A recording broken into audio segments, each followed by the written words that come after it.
Bonjour à vous, amis auditeurs de Radio Courtoisie. Je sens que Virginie et la réalisation étaient troublées. Je ne sais pas pourquoi. Pourtant, je viens avec mon pull gris habituel. Bon, je ne sais pas ce qui s'est passé. En tout cas, elle est revenue cette semaine. La semaine dernière, c'était Arnaud. Elle a peut-être trop chanté sur Mimi Vlam. Elle a fait trop de concerts. Voilà. Est-ce qu'on va perdre Virginie? Elle fait des concerts tous les jours dorénavant. Elle est tellement demandée. Bon, on n'espère pas, mais bon. Je vais peut-être faire une émission avec elle, tiens, pourquoi pas. Un jour, on va parler de son groupe. Je salue bien entendu notre ami Nicolas Stocker, le prédécesseur, avec animateur du libre journal de géopolitique profonde, assisté de Lara Stam. Laurent Michelon était parmi nous. Laurent Michelon que vous connaissez tous, expatrié français à Hong Kong. Voilà, il est actuellement en France, donc évidemment, il a fait un petit coucou à Radio Courtoisie. Je salue bien entendu Patrice, l'homme à la superbe écriture. Il va prendre tous vos commentaires. Il va prendre, et je sais qu'il y aura beaucoup de commentaires, parce que je sens que ce livre que j'ai là, il va être très polémique. Je reçois donc Raphaël Auclair, spécialiste de la Russie, chercheuse à l'ICES de Vendée, l'école catholique de Vendée. Et elle a coécrit avec le colonel Pierre de Jong, dont on se rappelle qu'il a débattu avec Xavier Moreau, pas Thierry Moreau. Thierry Moreau, c'est quelqu'un d'autre. Il a débattu avec Xavier Moreau sur la Russie. Je pense que ce livre va être un peu polémique ici à Radio Courtoisie. Ce livre, c'est Poutine, Lord of War, le retour des boyards, Mareuil édition. Bonjour, cher Raphaël. Lord of War, c'était un film où il y avait un Ukrainien qui était un marchand d'armes. Est-ce que l'analogie est-ce qu'elle est faite avec ce film peut-être ou pas? Oui, bonjour Mike, bonjour à tous. Absolument, le titre est une référence directe au film qui lui-même, donc avec Nicolas Cage, qui est sorti il y a très longtemps, déjà, il y a 25 ans peut-être. Des années 90. C'était un petit filou. Et c'était un film en fait qui était fait à partir de faits réels, c'est-à-dire la vie de Victor Bout, qui était un trafiquant d'armes. Alors apparemment, le film s'est inspiré de 3 ou 4, c'est une synthèse, mais essentiellement le personnage central, c'était Victor Bout. Et donc en choisissant ce titre, c'est une référence explicite à ce film. Pourquoi cette référence, sachant que cher Raphaël, bon, on se connaît depuis au moins 10 ans, donc bon, on va se tutoyer, c'est pas, hein, on va pas se la jouer, voilà. Pourquoi ce titre, pourquoi cette provocation, en sachant que tu sais très bien que dans les mouvements de la droite, j'imagine aussi en Vendée, les gens sont très favorables à Poutine. Oui, mais à vrai dire, ce titre n'est pas forcément négatif. De quoi atteste-t-il? Il atteste du fait que Poutine a une activité, une suractivité diplomatique, parce que, donc, comme on voit, il est forcément très actif sur le front ukrainien, mais également dans l'espace diplomatique, parce qu'il est vraiment le fer de lance avec la Chine des BRICS, mais également en Afrique. Et une grande partie du livre, tout un chapitre, et on y revient, etc., et à d'autres endroits, est consacré à l'Afrique, où la Russie profite, il faut bien le dire, de nos échecs et de notre recul pour avancer ses pions. Elle profite de nos reculs parce que on a décidé aussi de rabrouer les Africains. Donc forcément, la place est vide, les Russes s'y installent. La nature horreur du vide, donc oui. Les Russes avancent. Voilà, exactement. Mais justement, les Africains aujourd'hui se sentent proches de la Russie? Oui, il y a un certain engouement. Donc moi, je reviens de Moscou. Là, je suis revenue la semaine dernière. Donc j'ai parlé avec plein de gens, notamment des diplomates ou des personnes qui sont liées au MIR, qui est le mouvement international russophile, qui regroupe, qui est une initiative, une sorte de forum, qui regroupe des gens du monde entier qui sont favorables à la Russie, notamment beaucoup d'Africains. D'ailleurs, j'étais présente à leur 2e congrès en février dernier. Il y avait beaucoup d'Africains présents. Et effectivement, ils sont très favorables à Poutine. Il faut quand même savoir que le rôle de l'URSS à partir de Khrouchtchev, mais surtout Brejnev, a été très important puisque beaucoup d'étudiants ont été formés en Russie par le russe à l'époque Union soviétique, et c'est toujours le cas. Il y a encore beaucoup de promotions. Alors c'est souvent pour des professions un petit peu techniques, des ingénieurs, des médecins. Donc oui, disons que les Russes, la Russie représente vraiment une opportunité pour les Africains et qui compte beaucoup d'ailleurs sur la manne russe. Mais bon, voilà, les Russes sont pas non plus, voilà, c'est pas le Père Noël, donc ils ne peuvent pas, voilà, être trop dispendieux et distribuer Oui, mais des roubles à gogo, hein. C'est comment quand on même un peu l'explique contrôlé. ça? Est-ce qu'en effet, la Russie, c'est, comme on peut le dire ici chez nous, le résistant face au capitalisme mondialisé, le résistant des peuples, on va dire, face au capitalisme mondialisé? Bah, déjà, il faut dire que la Russie défend ses intérêts, hein, comme n'importe quel voilà, État souverain, et elle a bien raison de le faire. Après, donc effectivement, elle le fait en jouant le jeu capitaliste aujourd'hui, hein, en essayant de conquérir des marchés, en jouant aussi le rôle du soft power, de la guerre culturelle. Et d'ailleurs, j'ai rencontré quelqu'un qui passe son temps, on pourrait dire, à ouvrir des maisons russes en Afrique. Donc c'est vrai que c'est un des jalons, hein, disons, de la présence russe en Afrique. Après, donc à cet égard, la Russie, on peut dire, est un joueur du jeu capitaliste comme les autres. Après, elle insiste pour avoir un discours qui se veut, alors on pourrait dire, c'était un petit peu le disque, on reprend un petit peu la logique des blocs de la guerre froide, hein, c'est-à-dire se placer contre ce qu'ils appellent l'Occident collectif, pour défendre, et encore Lavrov le disait lors de sa conférence de presse il y a 3 jours, pour défendre le fait que, eh bien, on est un monde multipolaire où les intérêts de chacun sont respectés, où on lutte contre le colonialisme, car, n'est-ce pas, comme le dit Lavrov, voilà, l'Occident n'a de cesse de vouloir réduire en esclavage. Enfin bon, il y a tout le discours, hein, voilà, un petit peu cliché, évidemment, qui va avec à chaque fois. Donc voilà. Alors je Ouais, mais pense. est-ce que ce cliché sur l'Occident est faux?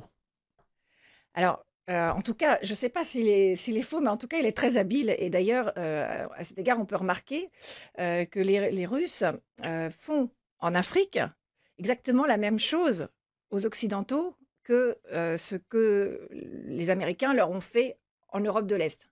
En fait, c'est plutôt, il faut bien reconnaître que c'est assez opportuniste, hein. C'est-à-dire que on dit, en fait, l'idée, c'est de gagner du terrain en évinçant son adversaire et en disant, regardez, comme les Américains le faisaient contre les soviétiques pendant la guerre froide, où il disait, écoutez, regardez, on vous oppresse, on vous spolie, regardez ce que vous font les méchants communistes, etc. Regardez, nous, on vous apporte la liberté. Que font les Russes? Ils font exactement la même chose en Afrique. Ils disent, regardez les méchants colonisateurs, etc. Alors, il faut dire qu'il y a eu disons, plusieurs étapes. À l'origine, les Russes n'avaient pas du tout, et encore, voilà, il y a une semaine, il y a un diplomate qui m'a dit, mais non, mais on avait, on coopérait très bien. On n'avait pas du tout l'intention voilà, d'évincer qui que ce soit. Voilà. Alors après, effectivement, après les tensions qu'il y a eu entre l'Europe de l'Ouest et la Russie, et notamment, eh bien, il faut le dire, l'importante aide militaire, en moyens militaires, en armes, etc., dans la guerre en Ukraine, qui revient de fait à faire tuer des soldats russes. Évidemment, la Russie a beaucoup durci son discours et passe un petit peu à l'offensive. Et voilà, on le sait bien, se fait le relais de discours anticolonialistes, etc. Bon, mais voilà, bah, à ce moment-là, c'est plutôt c'est tactique, on peut dire c'est de bonne guerre. C'est une question d'efficacité. Mais on verra le résultat. Mais on le voit aujourd'hui avec les BRICS, on a l'impression quand même que la Russie, pour la première fois depuis peut-être 30 ans, hein, depuis la fin du communisme, prend une forme de leadership euh, diplomatique, peut-être même moral. Oui, tout à fait, oui, c'est le but. C'était le but affiché de la Russie à Kazan au mois d'octobre, en accueillant voilà, les BRICS. Et d'ailleurs, elle l'a dit, elle a revendiqué le fait d'être une sorte d'autorité, hein, diplomatique, ne serait-ce que par la présence, le nombre de dirigeants qui étaient présents lors des BRICS. On sait que Monsieur Poutine était au KGB à Dresde, en Allemagne, en 89. D'ailleurs, c'est par ça que commence le livre. Est-ce que cette chute du mur, Monsieur Poutine a vu ça comme un traumatisme? Complètement, complètement. Et je pense que c'est le cas, je pense, de tous ceux qui ont grandi en Union soviétique, qui évidemment voyaient beaucoup de défauts à ce système politique. Et en particulier à partir des années, fin des années 70-80 avec la stagnation brejnevienne et toutes les déconvenues qui ont suivi la perestroïka, où il y avait les queues devant les magasins, etc. C'était très compliqué. Mais malgré tout, c'était la fin d'un monde. C'était le monde de leur enfance. Lui, voilà, il avait 37 ans quand l'Union... non, il avait 39 ans quand l'Union soviétique... Alors, le chute du mur, 37 ans, et l'Union soviétique, 39 ans, puisqu'il est né en 52, quand le mur s'est effondré. Donc, c'était la fin d'un monde. Et c'est pour ça qu'il dit que c'est la plus grande catastrophe géopolitique. C'est un enfant de l'URSS. Ah, complètement. C'est un homme soviétique, c'est Homo soviéticus Poutine, et il l'est resté. Il Il est à plein resté. d'égards, complètement. Ça veut dire que ce que disent occidentaux dans sa volonté de recréer l'URSS, est-ce une réalité? Pas du tout. C'est pas le cas. À cette enseigne, on pourrait dire aussi que, voilà, en se considérant comme français, on veut refaire l'empire colonial français. Ça ne va pas ensemble. C'est-à-dire qu'il y a un socle de valeurs, de références culturelles qui appartiennent à l'ère soviétique. Et la réalité géopolitique qu'était l'Union soviétique. Alors maintenant, ça a été remplacé davantage par ce qu'on appelle le monde russe. Comme on a, nous, un petit peu la francophonie, c'est-à-dire qu'il n'est plus question, bien évidemment, de partir, comme on peut l'entendre. D'ailleurs, c'est complètement absurde de partir à la conquête du monde. Et d'ailleurs, Poutine le dit, même en ce qui concerne le Donbass, on n'a pas besoin de territoire. On a le pays le plus grand du monde. On n'a pas besoin de s'étendre. Pour le Donbass, nous voulons défendre notre frontière, notre territoire et les populations sur place. Ça, c'est le discours qu'il adopte. Donc, c'est pas une question d'extension géographique. C'est pas du tout le sujet. Quant aux références soviétiques. Alors, c'est drôle parce que dans une émission précédente, je faisais référence à Stirlitz, donc le héros du 17 moments de printemps. Alors, je recommande à nouveau à tous les auditeurs d'aller voir sur YouTube les 12 épisodes de cette série qui est traduite en français. Donc, en 17 moments de printemps, il y a 12 épisodes d'1 heure et ça vaut vraiment le coup parce qu'on comprend vraiment très bien la mentalité russe. Et lors de mon voyage en Russie, oh surprise, donc je disais dans cette émission que c'était vraiment un personnage emblématique pour Poutine. Il l'avait dit lui-même d'ailleurs. Et je me suis aperçue en lisant les journaux qu'il était question de refaire des séries, comment dirais-je, de relancer la série, bien que le comédien soit disparu. Comme il tournait, le film date des années 70, donc il est disparu au début des années 2000, je crois. Donc il n'est plus là. Et alors, les gens sont tellement attachés, c'est presque du fétichisme au personnage, qu'ils veulent le recréer en IA. Ils veulent refaire une sorte de saison de série avec les IA, mais évidemment, il y a tout un débat, notamment la famille ne veut pas que l'image de son père soit, enfin de la fille notamment, que l'image de son père soit utilisée pour des films qu'il n'aurait pas, malgré lui, qu'il n'a pas tourné ou qu'il n'aurait peut-être pas cautionné. Enfin, trouve que ça va trop loin de réutilisation de l'image. Mais le fait même qu'il soit question de ressusciter le personnage et même pas la série, mais vraiment l'acteur même qui soit repris, c'est quand même, à mon avis, très révélateur de l'importance qu'il a dans l'imaginaire russe actuel. Bah, tu sais que l'IA veut faire renaître la voix française de Sylvester Stallone. Ça a été un échec. Il faut savoir que la voix française de Sylvester Stallone, elle manque beaucoup, cette voix. Elle manque, hein. C'est un peu de détente quand même. Voilà, c'est le père du ministre Aurore Berger. Ah oui. Ah oui. Et elle a accepté pour un peu d'argent de faire renaître la voix de Sylvester Stallone en français. Et sa mère aussi est voix dans d'autres films. Voilà, elle fait partie de parents comédiens. Comment s'est faite, cette association avec le colonel Pierre de Jong pour ce livre? On s'est rencontrés à un salon littéraire. Il présentait son livre précédent qui s'appelait Agir entre les lignes et qui était dédié aux sociétés militaires privées. Et donc, comme il parlait notamment de Prigojine, voilà, je me suis intéressée au livre, on a discuté, et puis de fil en aiguille, on a, voilà, comme moi je lis le russe, puisque je suis prof de russe, voilà, j'ai eu l'occasion de lui transmettre des infos que je lisais dans les chaînes Telegram ou dans les médias russes, tout simplement dans les sources ouvertes. Et puis voilà, de fil en aiguille, en discutant, en échangeant des impressions, des analyses, on a eu l'idée de faire une suite. C'était pas le mariage de la carpe et du lapin? Parce qu'on connaît Pierre de Jong, Pierre de Jong, pardon, qui officie très souvent sur LCI. Et toi qui es très souvent en Russie, prof de russe, spécialiste du monde russe. Justement, c'est complémentaire. Et puis lui, disons qu'il a une analyse quand même, ce qui est appréciable, voilà, très factuelle. Des analyses souvent de militaires, tactiques, etc. Et c'est ce qui lui permet de ne pas tomber dans l'idéologie, donc voilà, d'être réceptif à d'autres analyses, et notamment, moi, je lui fournissais des faits également hein, sur les déclarations, les choses comme ça. Donc, non, au contraire, on a trouvé un terrain d'entente et je pense qu'on était assez complémentaires. Alors, le sous-titre est Le retour des boyards, hein, c'est pas Louis Boyard, c'est Le retour des boyards, ouais, surtout pas. Qu'est-ce que c'est exactement? Je crois que c'est des compagnies à l'époque du tsar privé, des sortes de mercenaires.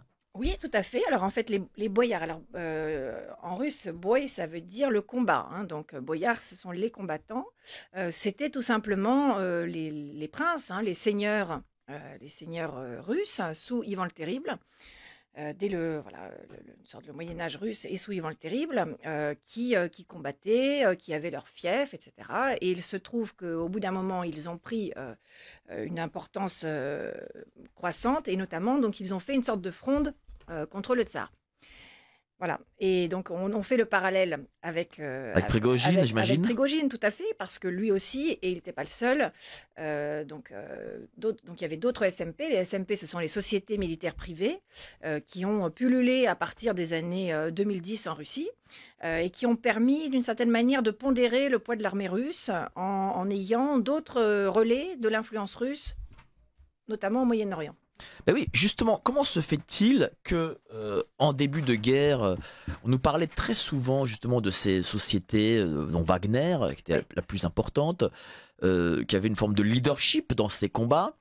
Et depuis justement le putsch raté de Monsieur Prigojine, et depuis même son décès, quelques mois après, tout ça, j'ai l'impression, a disparu.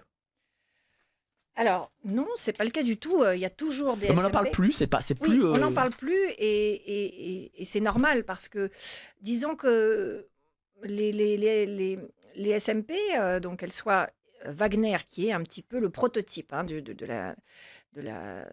la SMP russe, qui a été co-créée hein, par l'état-major russe comme un outil à l'origine d'influence russe à l'étranger, dans le style d'ailleurs de voilà, et alors on le détaille dans le livre, on y reviendra sans doute, hein, puisque Wagner correspond à la fois à un modèle guerrier, mais il y a également toute une partie de ressources minières, puisque en échange de ses services militaires et paramilitaires, Wagner comprend voilà, un système il faut bien le dire, d'exploitation hein, des ressources.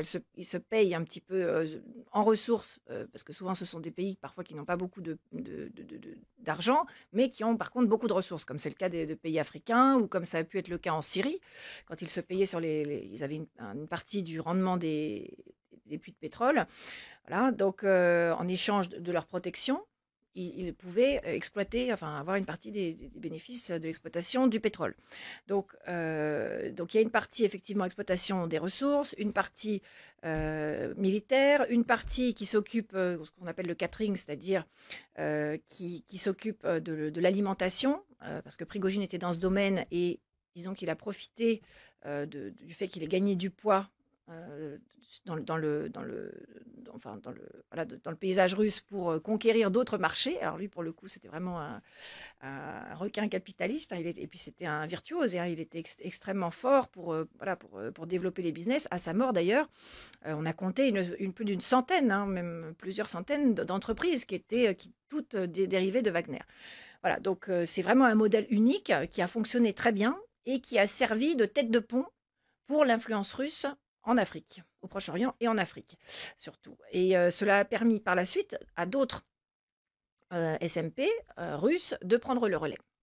Alors, ce qui s'est passé, c'est que d'une certaine manière, Prigojine a un petit peu d'abord fait concurrence à l'armée russe en enregistrant beaucoup de succès sur le front ukrainien, tout d'abord, surtout à partir de 2023. Hein, donc à Soledar en janvier, puis à Bakhmut, qui s'appelle aussi Artyomovsk en russe. Donc à ce moment-là, il a énormément gagné en poids et en influence dans l'état-major, auprès de Poutine, quitte à faire de l'ombre au ministère de la Défense russe, qui commençait vraiment à s'inquiéter de l'importance des succès qu'il engrangeait. Paradoxalement, ils étaient inquiétés de ces succès, même si c'était pour l'intérêt russe, parce que sur fond de Prigojine et de Wagner, voilà, le ministère l'armée russe faisait pas le figure, il faut bien le dire. Ils avaient pas du tout les mêmes succès. Donc ils ont commencé à bloquer, à ne plus donner les ressources, à ne plus fournir les munitions, à ne plus laisser Wagner recruter dans les prisons.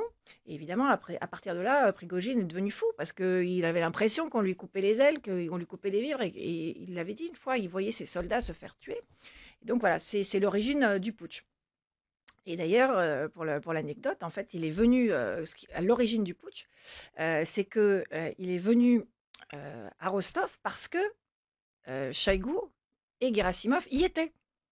Et quand ils ont appris, parce qu'ils voulaient les voir, ils disaient mais qu'est-ce qui se passe? On me coupe les vivres, on me coupe tout, alors que voilà, j'ai vraiment avancé le front, c'est plus possible. Redonnez-moi les moyens d'avancer au lieu de me bloquer. Et quand ils l'ont su, ils ont pris le premier avion pour Moscou. Ils se sont enfuis, en fait. Et c'est pour ça que Prigojine y allait. C'est parce qu'il a dit, bon, il est parti à Moscou, je vais le suivre à Moscou. Donc, il aurait pu réussir ce putsch? Oui, clairement, oui. Alors, c'était pas un putsch. Hein. Il n'a jamais été question de... En fait, c'était une sorte de règlement de compte, un petit peu viril entre lui et l'état-major russe. Parce qu'il avait, comme je l'ai dit, l'impression qu'on l'empêchait d'avancer, qu'on lui mettait des bâtons dans les roues, clairement. Donc il n'est pas parti lui-même à Moscou. Il a envoyé Wagner, hein, c'est-à-dire le numéro 2, Outkin, voilà, le fondateur de Wagner. Il l'a envoyé avec toute la cavalerie à Moscou. Mais il aurait très bien pu prendre Moscou. Il n'y avait aucun problème. Parce que justement, tous les moyens sont mobilisés sur le front. Donc... lui, il arrivait avec tous les moyens de la guerre. Moscou n'aurait pas pu tenir le choc. Qu'est-ce qui fait qu'il s'est arrêté? Qu'est-ce qu'il a arrêté? Je pense qu'il a été raisonné il a vu les risques, etc. Et puis il a été raisonné. Je pense notamment Loukachenko. On dit qu'il a joué un rôle important. Le président biélorusse. Voilà. Alors, auditrice nous dit: les dirigeants africains ont presque tous été de gauche, anciens communistes, et c'est seulement sous la présidence de De Gaulle que la France-Afrique privilégiait ceux qui n'étaient pas contre nous. Mais ceux qui nous ont fait perdre l'Afrique, ce sont les Américains, comme l'a bien dit Pierre de Gaulle, petit-fils du général. Je suis pas totalement sûr de cette véracité historique. Non, de toute façon... Enfin, peut-être les Américains ont joué leur rôle, mais je pense que le général de Gaulle a joué aussi un fort rôle de décolonisation. C'est nous qui avons perdu, il faut s'en prendre qu'à nous-mêmes. Il ne faut pas chercher toujours les responsables ailleurs. Je pense qu'il y a eu beaucoup d'erreurs faites. Ça a été souligné par de nombreux experts africanistes. On a clairement toujours pris les Africains de haut. On a voulu on a une attitude trop paternaliste, trop... comment dirais-je, avec ce qui s'appelle, parce que justement c'est l'avantage de Wagner, c'est-à-dire de privilégier une empreinte minimum. Voilà, donc c'est-à-dire on laisse les pays s'organiser et on vient en tant éventuellement que formateur, mais on ne vient pas avec les uniformes, les drapeaux, etc. pour dire voilà. Mais j'imagine aussi que les Russes ont compris une chose, c'est qu'ils viennent à tel ou tel endroit pour du commerce. Et pas pour leur amener la République universaliste, j'imagine. Oui, effectivement, il y a pas cette dimension donneur de leçons comme on peut l'avoir chez nous. C'est sûr que ça ne passe plus du tout maintenant. D'ailleurs, dernièrement, on a entendu Emmanuel Macron, dans une conférence de presse, dire que les Africains étaient assez ingrats parce que sans la France macroniste, eh bien, aucun pays africain aujourd'hui ne serait souverain. C'est une réalité ou pas? Tiens, on dévie un peu, mais Je pense pas du tout. Puis c'était pas la meilleure chose à dire, hein, quand on est dans un moment comme ça de tension extrême où justement on nous reproche notre paternalisme et notre côté de donneur de leçons, encore aller dire qu'ils nous doivent quelque chose.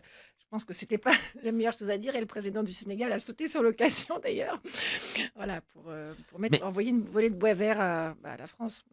pourquoi cette fascination à droite de Vladimir Poutine? Alors j'ai écrit un article là-dessus il y Bah, a je le quelques... sais, c'est pour ça que je pose la question. Ah, Bah oui, tu sais lequel c'est? bah oui, donc vas-y. D'accord. Donc, pour les éditeurs, j'ai écrit un article qui s'appelle Vladimir Poutine quand la Russie renvoie à la France le reflet de ses renoncements, qui était sorti dans le journal Méthode il y a quelques années et qu'on peut encore trouver sans problème. Alors, je pense que euh, alors c'est une image, une sorte de fantasme, hein, voilà. Donc après, ça ne correspond pas nécessairement à la réalité, mais en tout cas, l'image que renvoie Poutine, c'est celle d'un souverain soucieux de son peuple, qui, à l'inverse des élites occidentales, n'hésite pas à avoir un petit peu, d'ailleurs, c'est ce que faisait Jacques Chirac à l'époque. Il a beaucoup de contacts humains. Poutine, il n'hésite pas à faire des bains de foule. Alors, voilà, Jacques Chirac était fan du salon de l'agriculture. Poutine, lui, n'hésite pas, par exemple, alors il a joué au hockey, il se mêle facilement. Voilà, en tout cas, alors évidemment, tout est organisé, bien sûr, c'est quand même le président, mais en tout cas, il a beaucoup d'occasions où tout est mis en scène, mais où il va au contact des gens, où il va chez eux, etc. Et bon, je pense que foncièrement, c'est quelque chose qui lui plaît. Il aime bien le contact. Et même à se mettre en scène en faisant des occupations assez simples, assez triviales, cueillir les champignons, aller à la pêche, etc. Et je pense que et en même temps, il renvoie une image de sportif. Voilà. Et bon, c'est des choses assez basiques, mais c'est quelque chose qui plaît, c'est-à-dire de quelqu'un qui est proche des gens, qui les comprend et en même temps qui défend le prestige du pays. D'autre part, il existe en Russie quelque chose que je trouve assez positif, qui est ce qui s'appelle la ligne directe, qui était donc le 19 décembre dernier, tous les ans, où les gens peuvent poser directement des questions au président. Alors récemment, apparemment, il y a 2,5 millions de questions qui étaient posées, donc évidemment, il n'a pas répondu à tout. Il y avait des centres d'appel pour sélectionner. Naturellement, il y a toujours, tout est filtré, tout est organisé, tout est mis en scène, bien sûr, mais quel pouvoir ne le fait pas? Malgré tout, il y a quand même des questions qui viennent voilà, de tous les coins de la Russie, qui concernent différents domaines. Il parle avec les gens en direct, souvent, et là, pour le coup, il le fait, hein, il répond vraiment en direct, les gens téléphonent. Alors souvent, ça se passe, ils se regroupent, je sais pas, de Samara, du Kamtchatka, etc. Donc il faut une petite assemblée voilà, qui vient parler en direct avec le président. Donc voilà. Et malgré tout, ce qui est important là-dedans, c'est pas nécessairement les réponses qu'il apporte, c'est le rituel. C'est ritualisé. Il y a un rituel de contact. Et je pense que ça plaît. Les gens en ont besoin, en fait, d'avoir que ce soit la communication est dans les deux sens. Que ce soit pas juste une communication du dessus, mais voilà, qu'il y ait ce rituel et qu'on sache que voilà, on peut avoir un contact, un dialogue avec C'est le pas pouvoir. l'Élysée qui se coupe de la population. Moi, je trouve que oui, même au niveau formel, effectivement, il y a ça donne l'exemple d'un dialogue. Alors, certes, mis en scène, voilà, je ne le nie pas, mais il y a l'ébauche d'un dialogue et je pense que ça, c'est très salutaire. Il y a aussi une communication où on montre un peu une forme de force.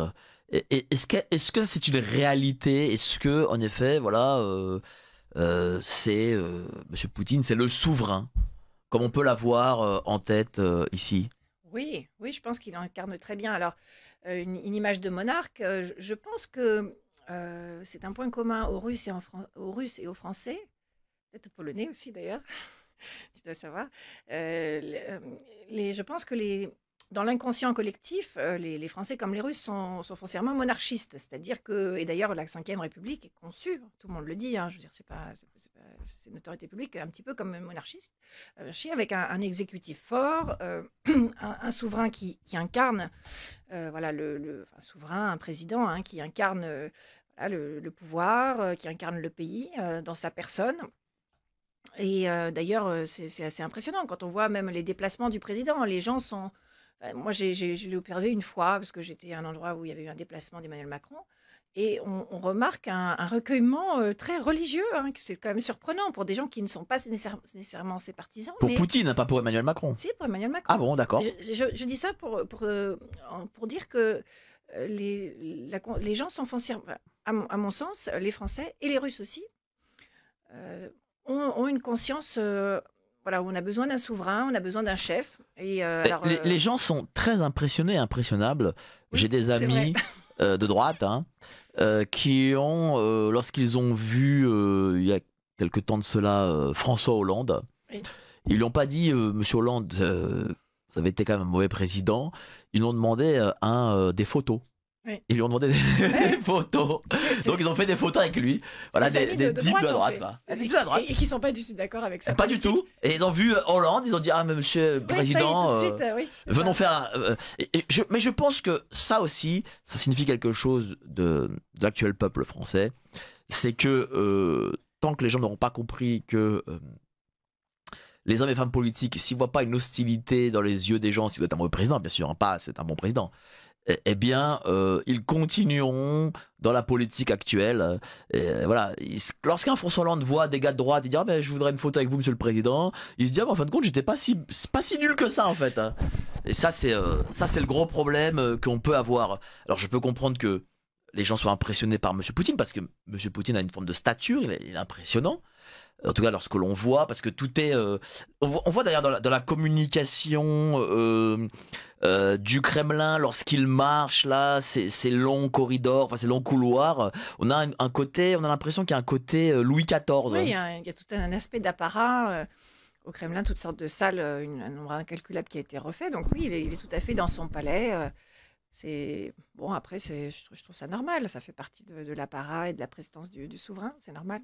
Ben, ça, c'est perdu. Ça a été perdu en France. Il n'y a que le président du Sénat hein, qui passe comme ça à la salle des conférences du Palais du Luxembourg, qui a un petit truc. Bon, mais j'ai l'impression que c'est perdu en France. C'est dommage. Je sais pas ce que tu en penses. Je pense qu'il reste quelques traces de ce voilà de. Est-ce qu'on n'est pas désordre, orphelin? etc. Excuse-moi de te couper. Oui, non, mais je suis d'accord avec Est-ce toi. qu'on n'est pas orphelin en France voilà, du souverain. Voilà, t'as parlé de roi, du roi, du père des. Pour parler de Staline.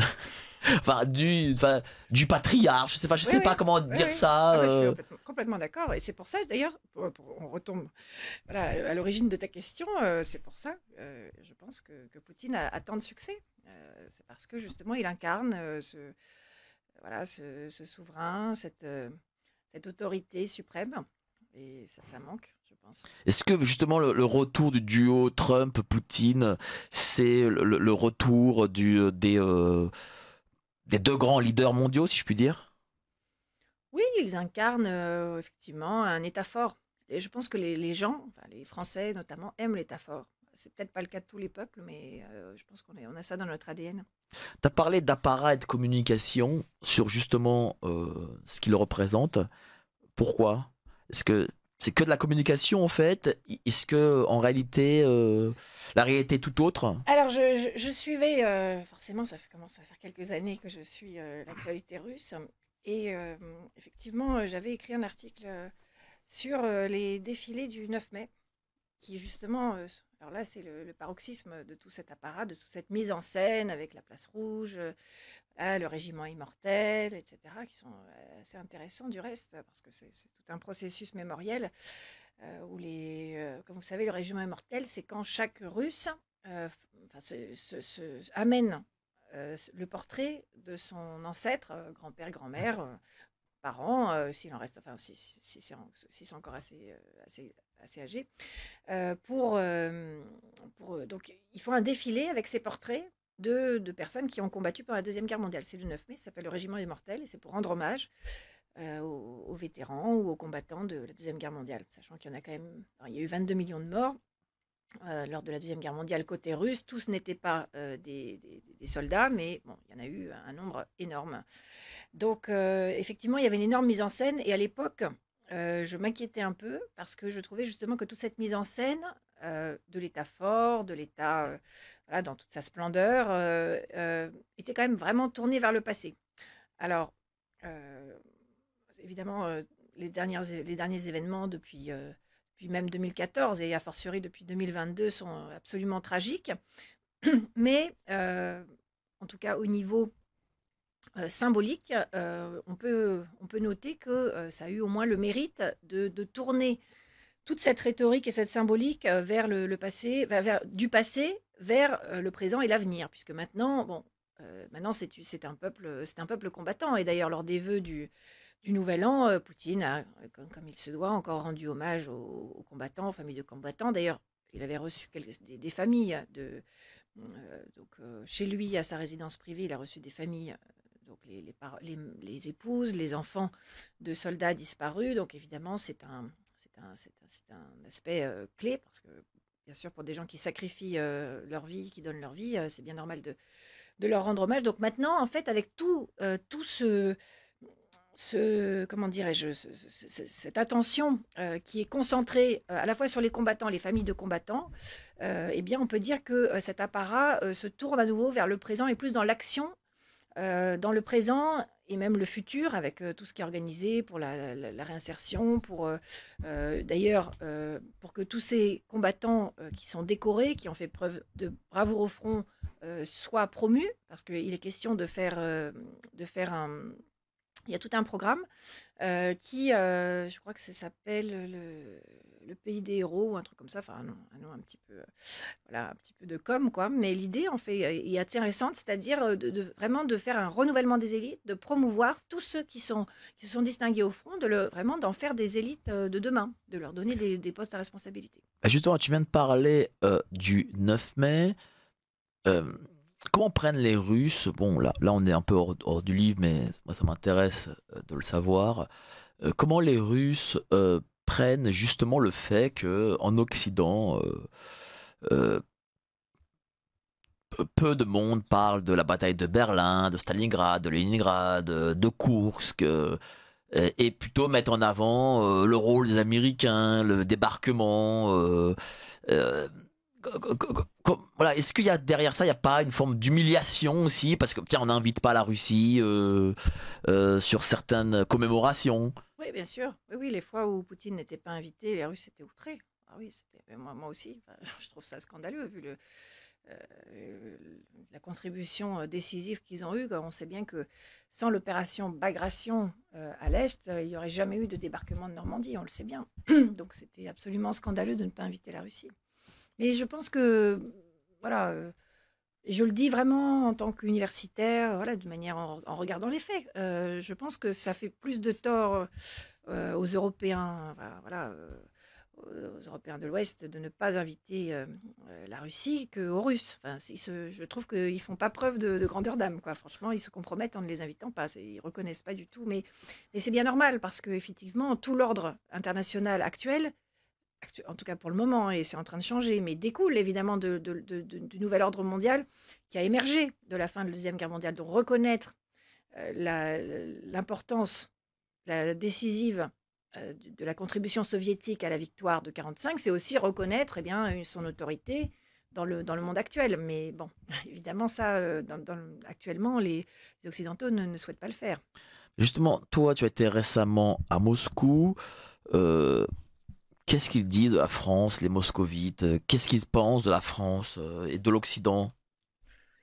Alors, j'étais agréablement surprise parce que les Russes continuent de nous aimer. Ils nous aiment beaucoup, mais alors vraiment. Ils adorent les Français, le peuple français. Ils restent très francophiles, que ce soit dans voilà, les goûts culturels, etc. Même si, bon, il y a aussi d'autres influences, mais on trouve vraiment une influence française importante. En tout cas, voilà, au niveau musical, au niveau des films, il y a quand même un intérêt. En tout cas, alors peut-être pas les films récents, mais les films voilà, qui datent un petit peu. Ben, j'ai appris que Zorro est passé, avec Alain Delon, est passé il y a quelques temps là, Ah oui. à la télé. Et Zorro avait fait à l'époque, en 1970, 50 millions d'entrées en Union soviétique. Oui, c'est vraiment. C'est quand même pas rien, quoi. Ils avaient explosé les records là. Ouais. Donc oui, non, il y a une fascination qui reste. Elle pour la reste France. toujours, cette fascination, elle existe toujours. Alors, elle existe toujours et disons que les émotions, voilà, l'affection est là. Mais quand on discute un peu, on se rend compte que leur France est quand même une France rêvée, et en tout cas n'est pas la France actuelle, hein. Enfin, je veux dire, ils aiment bien les Français, mais disons quand ils pensent à la France, ils pensent plutôt à la culture, au film. Alors, quand il s'agit des livres, c'est plutôt voilà, le 19e, Balzac, etc., ou avant avec Dumas. Ou les films, eh bien, effectivement, c'est plutôt les films voilà, de l'époque. Ils se sont arrêtés à Delon, quoi. De Belmondo, Pierre Richard, chanson Mireille Mathieu, voilà, qui reste absolument indéboulonnable, et qui fait encore d'ailleurs des concerts.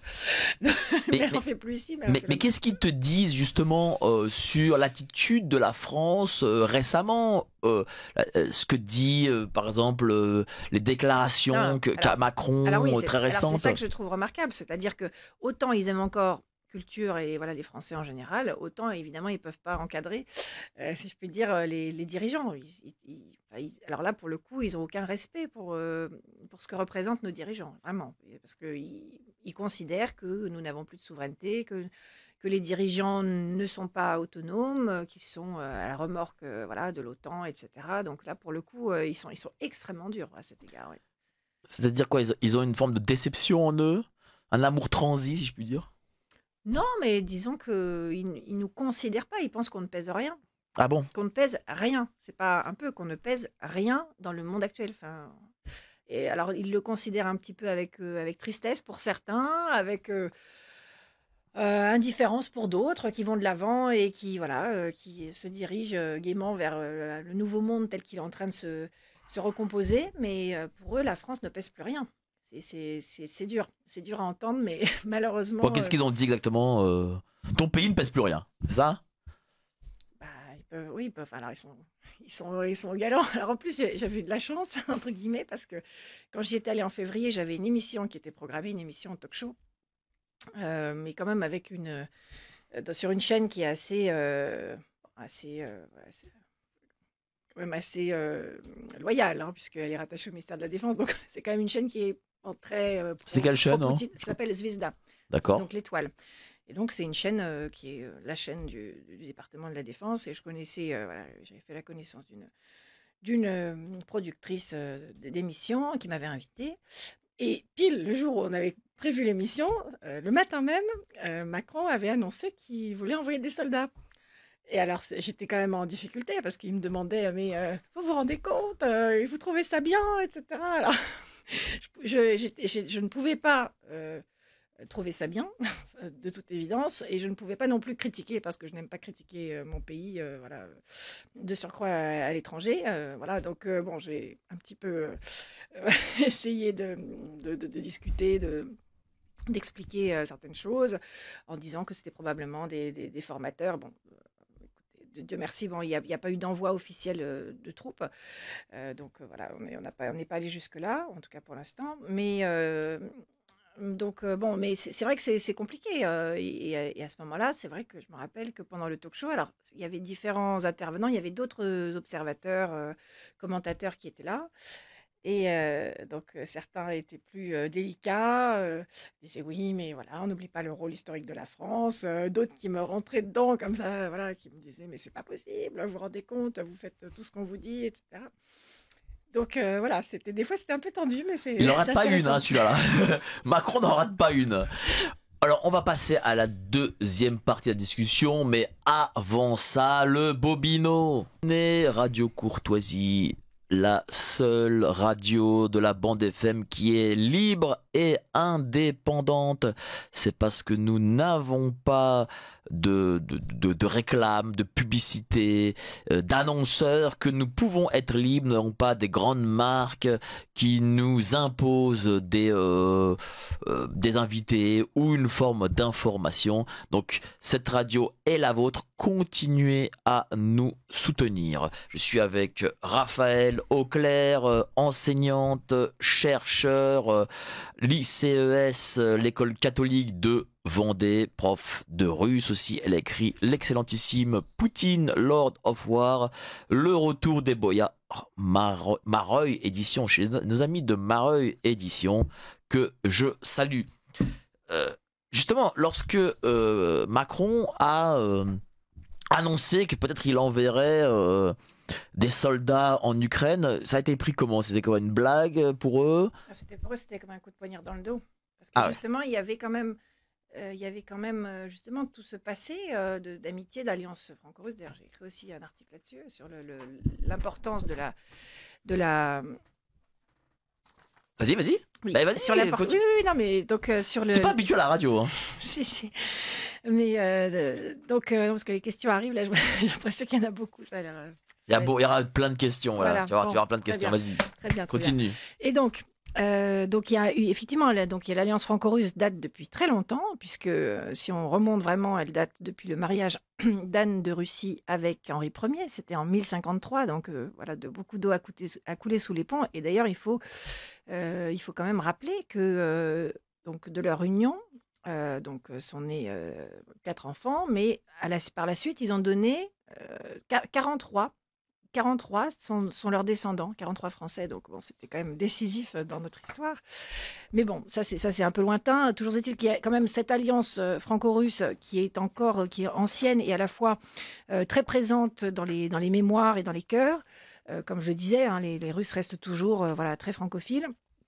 Mais déjà, autant les armes, c'était extrêmement fort, hein, c'était vraiment un geste très fort contre la Russie, autant l'envoi direct de soldats, c'était vraiment, je pense, une ligne rouge qui a suscité une énorme déception et beaucoup de rancœur et d'amertume, d'amertume chez les Russes. C'est compréhensible, j'imagine. Ah oui, moi je les comprends, oui. Alors, bonjour, les Français n'aiment pas l'État fort, mais l'État juste qui n'empiète pas sur leur liberté. Enfin, l'État aujourd'hui empiète sur les libertés, mais il n'est pas fort, hein. Ce n'est pas ça, hein. Je veux dire, la définition de l'État fort, enfin, je sais pas, c'est pas un État qui est omniprésent, hein. Oui, je pense, hein. Non, oui, il faut bien faire la différence. D'ailleurs, c'est une différence que faisait Carl Schmitt, hein, entre l'État total, entre l'État fort et l'État total. Voilà, c'est-à-dire que l'État fort, c'est-à-dire la fonction régalienne de l'État, évidemment, c'est la diplomatie. Donc, on ne peut pas dire aujourd'hui qu'on ait une diplomatie très forte.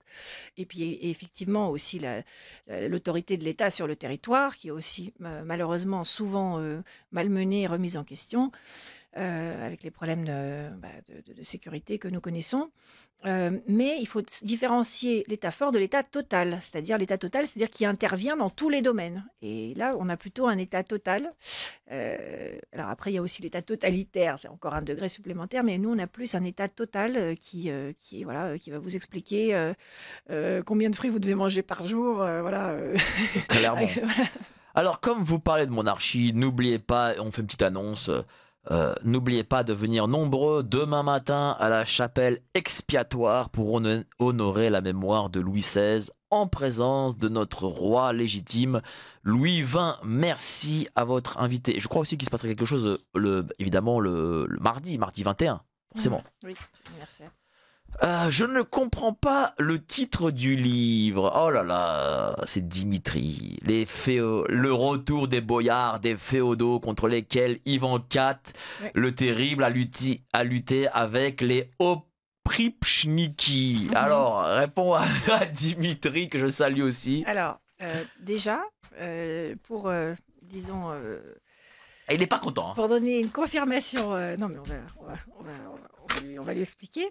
Donc pour confirmer la pertinence de ce titre, alors c'est anecdotique, mais il y a quand même des humoristes ukrainiens qui font des petites vidéos satiriques, évidemment pour critiquer Poutine, qui sont, ceci dit, bien faites techniquement, ou un humoriste un peu du genre...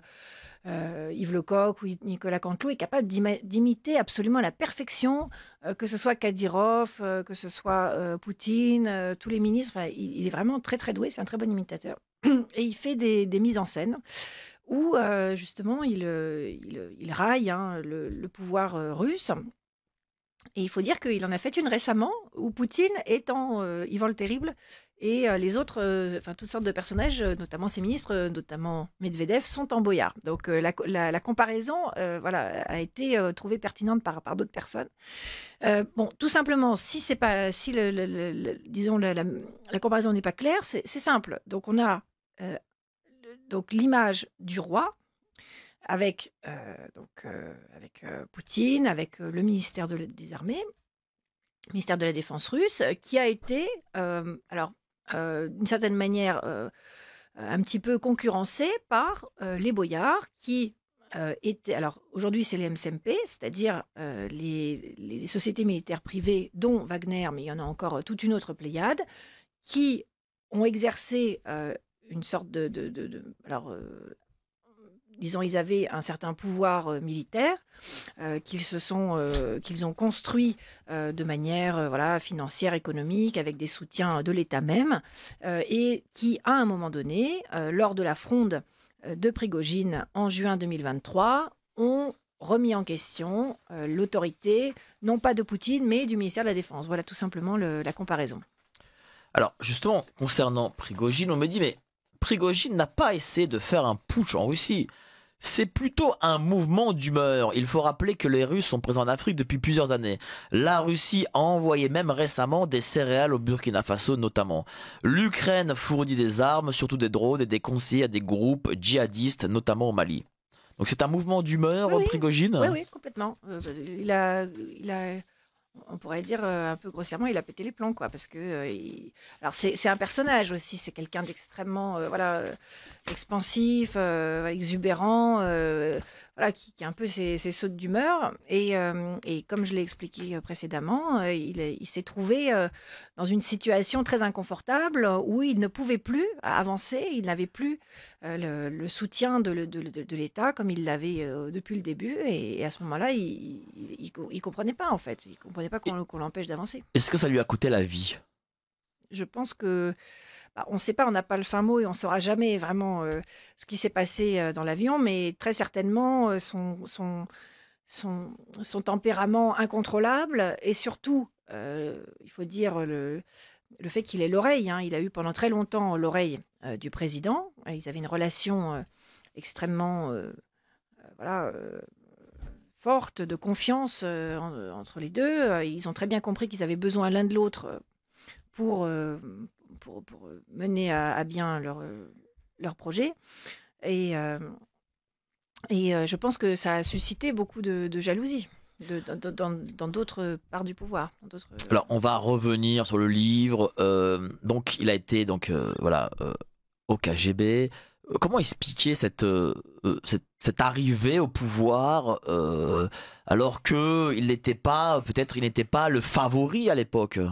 C'est toujours comme ça. C'est ça qui est drôle. C'est souvent il y a une espèce de récurrence, en tout cas alors, je pense que c'est un phénomène politique courant, mais en Russie, ça se constate. Il y a une certaine récurrence. Par exemple, en ce qui concerne Staline, quand on l'a mis au pouvoir, parce qu'il est arrivé au pouvoir donc début des années 30, après une lutte de pouvoir absolument acharnée. Hein. On se rappelle des luttes entre Kamenev, Zinoviev, auparavant Trotsky, donc pour la succession de Lénine.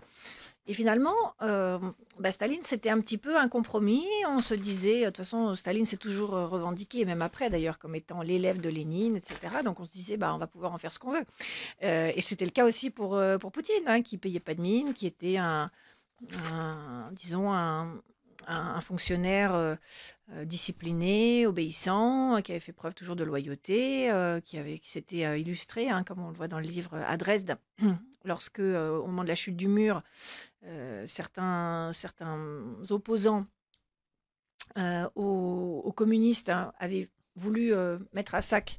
Donc ils ont mis à sac le bâtiment de la Stasi, et comme le bâtiment du KGB était à côté, ils se sont dit on va faire d'une pierre deux coups, et ils sont montés à l'assaut pour le prendre, quoi. Mais finalement, Poutine, lors d'un face-à-face qu'on décrit là, qui est très, très tendu, arrive à empêcher l'incident. Et donc, voilà, donc il a quand même une certaine autorité, mais bon, on n'a pas l'impression qu'il ait des ambitions ou qu'il ait des idées personnelles. C'est-à-dire quoi? C'est-à-dire qu'il a été créé peut-être par des oligarques et il leur a échappé? Je pense, oui, bah oui, on sait qu'il était protégé par Berezovski et il lui a complètement échappé, effectivement, puisqu'après, Poutine a lancé une lutte acharnée contre les oligarques pour les remettre au pas. Bah justement, pourquoi ce retournement de la part de Monsieur Poutine? Bah, peut-être qu'il avait son idée en tête, mais il a caché son jeu, je pense. C'est-à-dire qu'il a utilisé ces oligarques pour arriver au pouvoir et puis... Oui, je pense. Là, justement, là, ça Il a signifie été que rusé. voilà, il est politiquement assez malin. Ah oui, bah, de toute façon, on ne devient pas président sans être habile. Sans être habile, quoi, je veux dire. Oui, mais on a eu... Ah oui, mais avant Monsieur Poutine, il y avait Monsieur Yeltsin, qui était un peu une sorte de président fantoche, qui était très pris en main par les Américains, et lui, bon, bah, il ne s'est pas retourné contre les Américains. Non.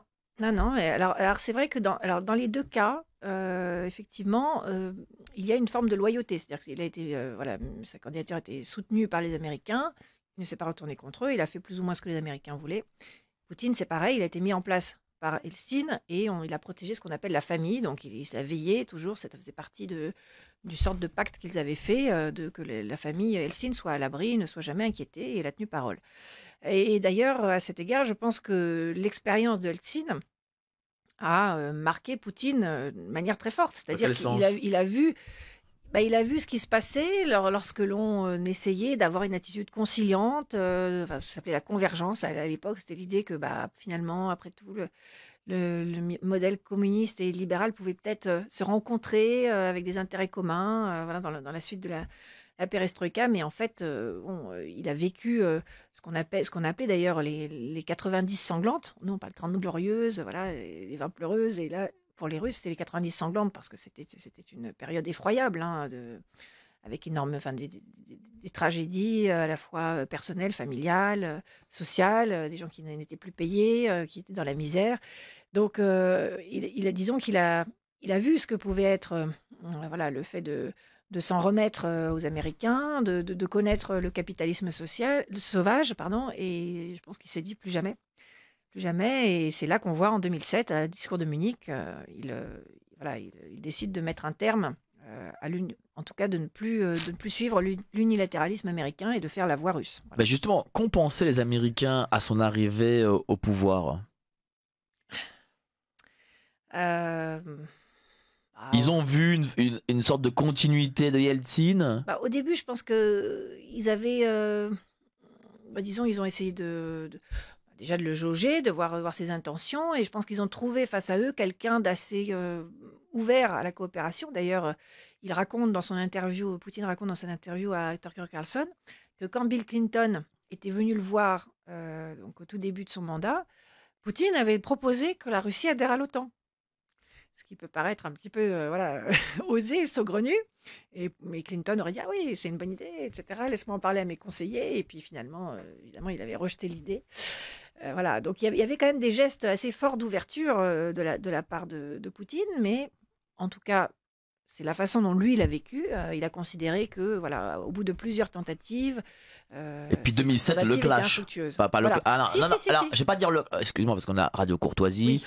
Oui. La rupture, La pardon, rupture j'ai utilisé totale. le terme anglo-saxon. Excusez-moi, je veux dire la rupture, bien Oui, sûr. effectivement. La rupture, elle se fait comment?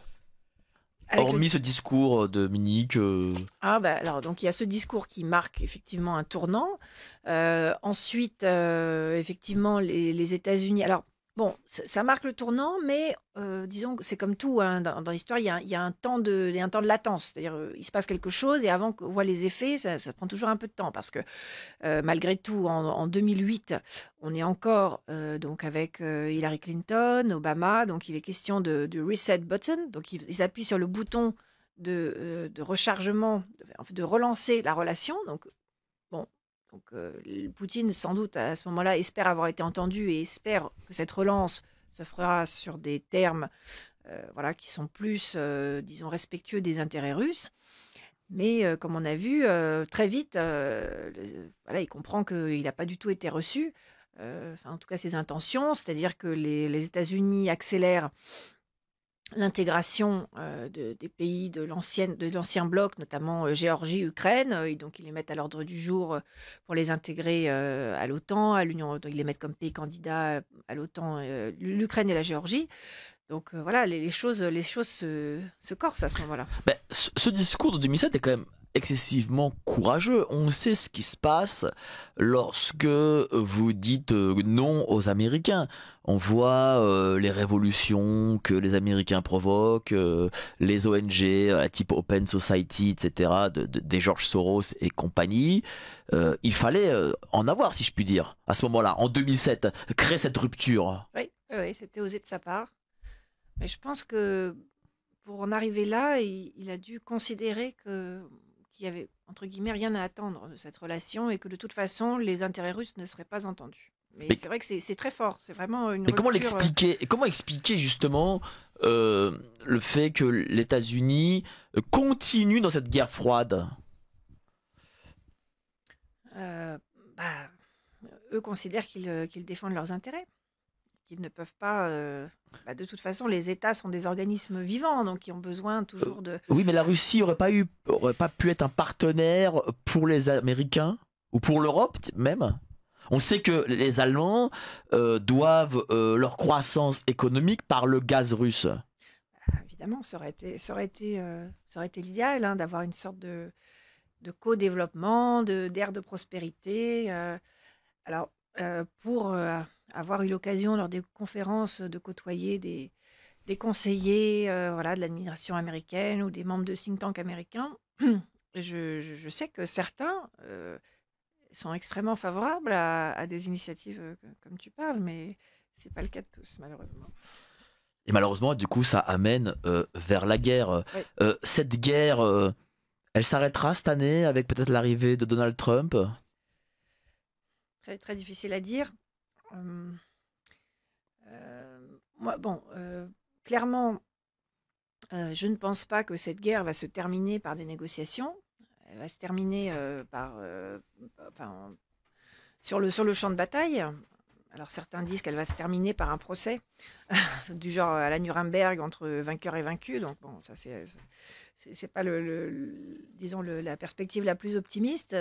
En tout cas, je pense qu'on n'arrivera pas à un compromis, venu des négociations, mais ce sera forcément un compromis du rapport de force. D'où, l'offensive très forte qu'on voit actuellement en Russie, par les Russes sur le front ukrainien, pour conquérir le maximum de territoire. Il est très probable que Donald Trump propose un plan qui ne sera pas du tout applicable et recevable par les Russes. D'ailleurs, on l'entend très souvent. Hein. Les bribes ou ceux qui fuient actuellement, ce sont des solutions qui, de toute façon, sont perçues par les Russes comme un règlement temporaire de la crise, comme un cessez-le-feu temporaire. Or, pour les Russes, évidemment, après tous les sacrifices qu'ils ont consentis, mais c'est pareil pour les Ukrainiens, évidemment, hein, qui ont énormément souffert, il n'est pas question de geler le conflit temporairement. Il est question d'une solution, entre guillemets, définitive. Donc, ce ne sera malheureusement qu'avec les armes que ce sera réglé, à mon avis. Après, il y a quand même... Je pense que les hostilités vont continuer jusqu'à ce qu'il y ait une victoire militaire.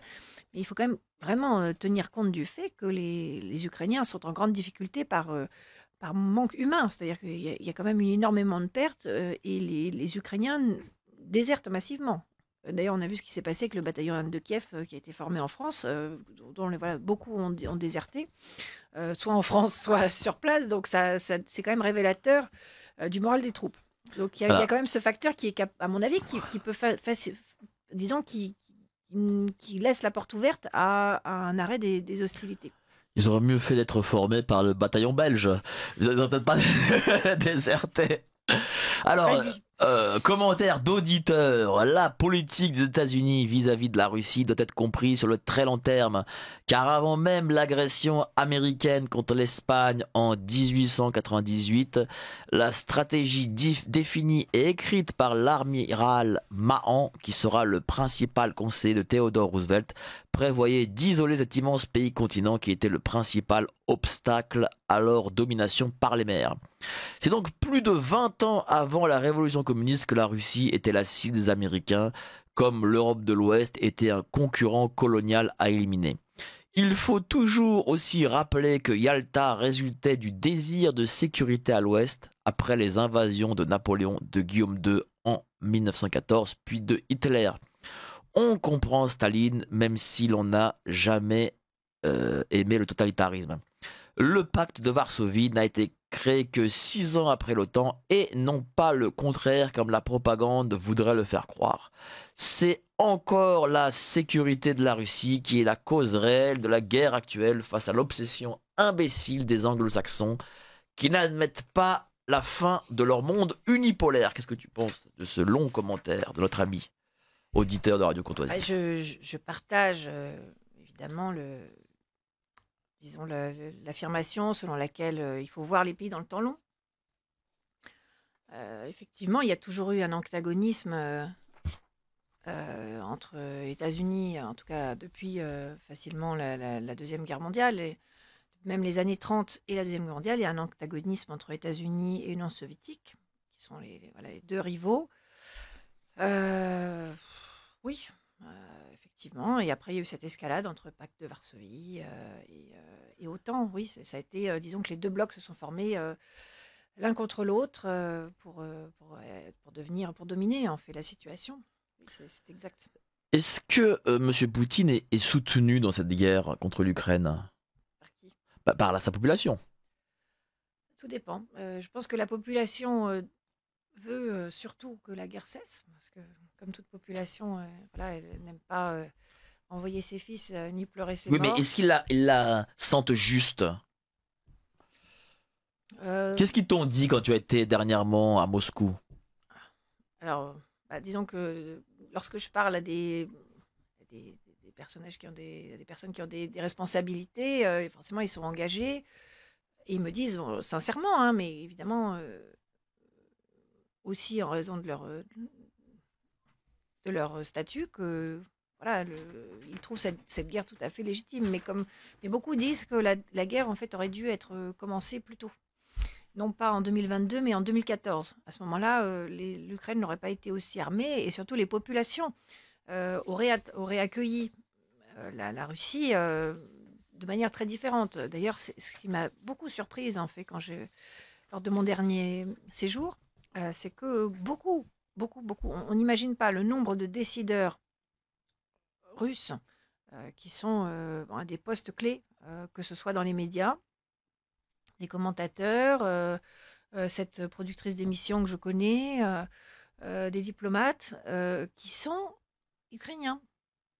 C'est-à-dire lorsqu'ils parlent de la guerre, c'est leur ville natale, par exemple, qui a été rasée. Donc c'est vraiment c'est à vif, si vous voulez. Ce sont des débats qui les concernent vraiment. Et des fois, je les admirais d'arriver à en parler d'une manière assez détachée, en tout cas de manière raisonnée, parce que c'est comme, encore une fois, c'est comme si nous, on avait la guerre entre, je sais pas, n'importe quoi, entre la Bretagne et le reste de la France, et le nombre de Bretons. Ça veut dire que ce que tu dis là, parce que j'ai reçu des pro-ukrainiens Oui. de LCI, justement, dont Madame Ala Pouedi.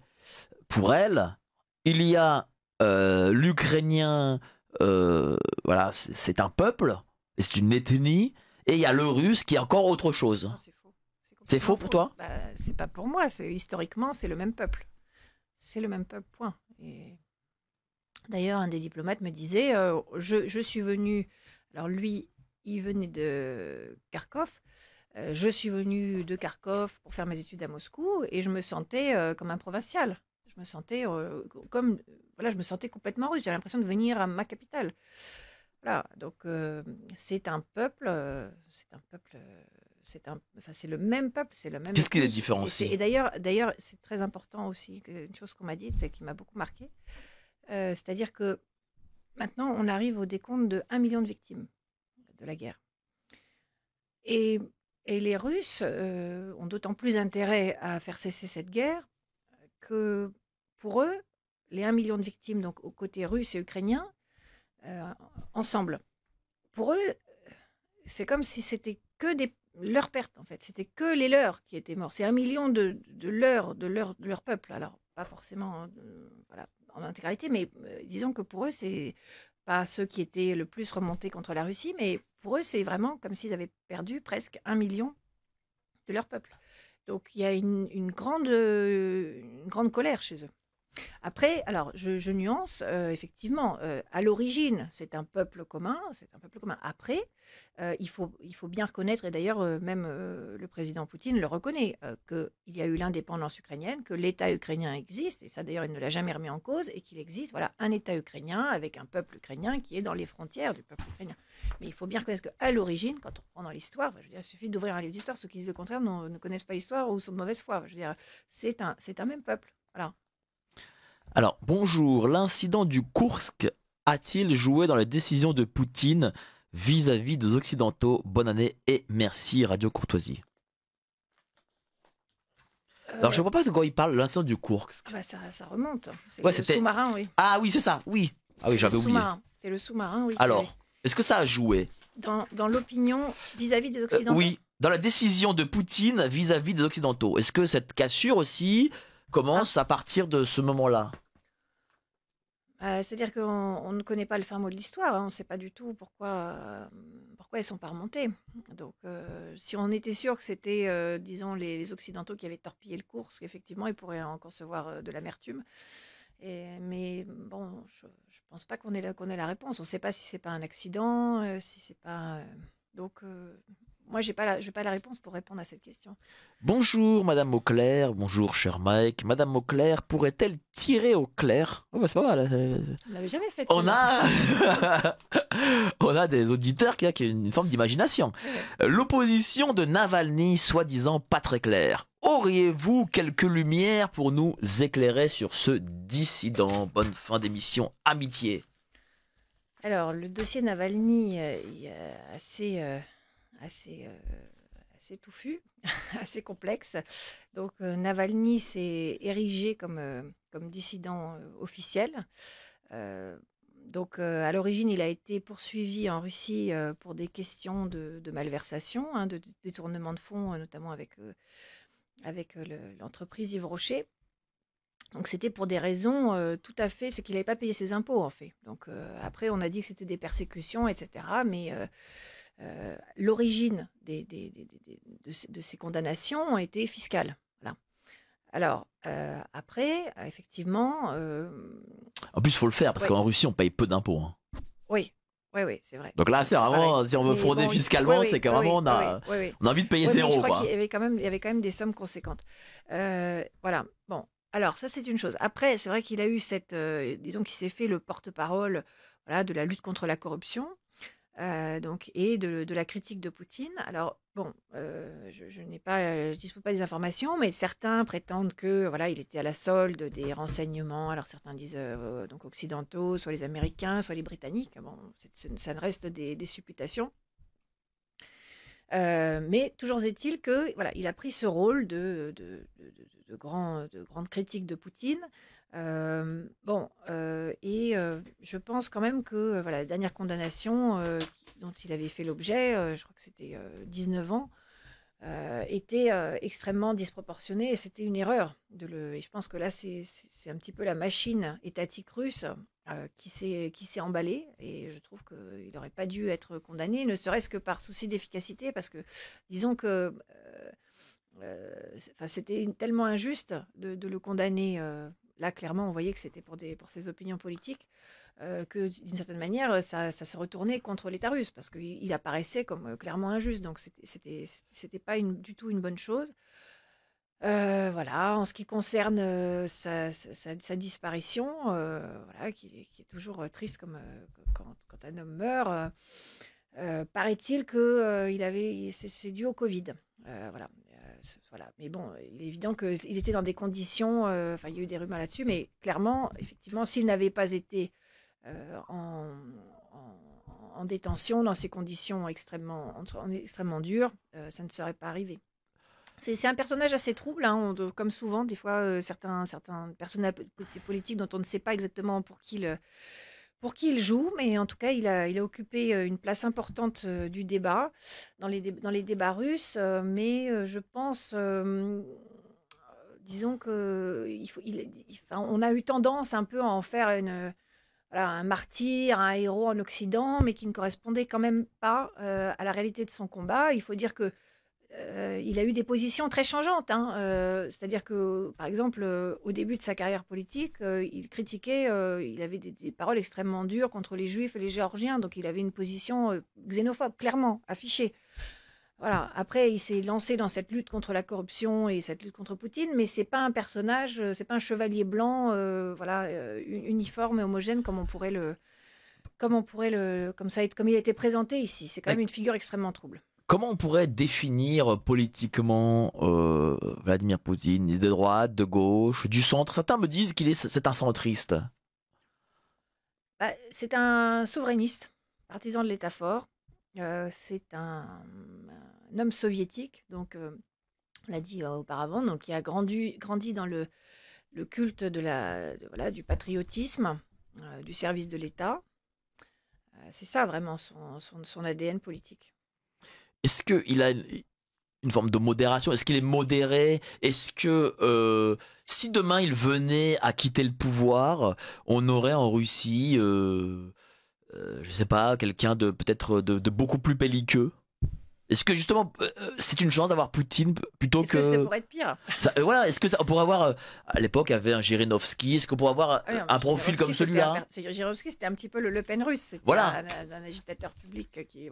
Enfin, est-ce qu'on pourrait avoir des politiques dans cet esprit-là, si je puis dire? Toujours, on ne sait jamais, hein, on sait jamais, voilà, entre les mains de qui va parce que j'imagine qu'il n'a pas créé de, comment dire, de succès. Ah si, il a un successeur. Si. Alors. Il est précisément en train de préparer sa succession en faisant monter toute une nouvelle garde voilà, au poste à responsabilité. Là, et justement, son mandat là, est consacré précisément à ça. Et notamment, j'évoquais le programme Le Temps des héros, qui permet justement de faire émerger des figures de soldats qui se sont distingués au front. Donc là, il est en plein dedans. C'est la mission. Pour en faire un futur président? Alors, pas forcément ces personnes-là, mais disons qu'il est en train de faire émerger une nouvelle élite qui sera appelée à venir aux responsabilités quant au choix de son dauphin, si on peut dire. Je ne sais pas qui l'a choisi, et peut-être que je ne sais pas si même il l'a choisi. Je ne sais pas exactement qui c'est. Il y avait plusieurs, candidatures qui sont examinées. On parle de Anna Tsiviliova, qui est chargée là d'une sorte d'agence qui s'occupe de réinsérer les anciens combattants, qui est vraiment une figure montante. Donc très probablement, elle aura une place importante. Mais bon, il y en aura d'autres aussi. Merci beaucoup, cher Raphaël Auclair. Où est-ce qu'on peut trouver cet excellent livre, Lord of War? Je le montre à la caméra. Lord of War, le retour des boyards, Mareuil édition. Où est-ce qu'on peut le trouver? Partout, dans toutes les librairies, à la Fnac. Chez Amazon aussi, oui, chez Mareuil voilà. Ou libraire ou Mareuil édition. Voilà. Je sais que madame travaille très dur de Mareuil édition. Je sais plus comment elle s'appelle, mais oui, Maëlys, elle est attachée. Voilà, Maëlys, voilà, c'est ça. Elle travaille très très dur. Elle m'a appelé je ne sais combien de fois pour ses livres. Donc Poutine, Lord of War, le retour des boyards, écrit conjointement par Raphaël Auclair, enseignante chercheuse, et le colonel Pierre de Jong. Peut-être une conférence, peut-être, ou dédicace bientôt? Pas prévu pour l'instant. Pas prévu? Bon. Merci. Oui. Mais volontiers, s'il y a des invitations. Ben voilà, on a déjà fait, on pourra en refaire. Si des dédicaces à la librairie Vincent ou ailleurs, ou à la librairie française, peut-être qui se déclarent. Merci à vous d'avoir été si nombreux. Merci, cher Raphaël. Je vous souhaite à tous de passer un excellent week-end. On se retrouve samedi prochain, même endroit, même heure, au Libre Journal des Controverses. Je vous retrouve aussi sur YouTube dès tout à l'heure, hein, à 12h30. Hein, je suis sur YouTube, Géopolitique Profonde. Je fais un live, donc voilà, je vais arrêter l'émission et courir faire me préparer pour mon live. Passez une bonne journée, bon week-end, allez, salut, ciao.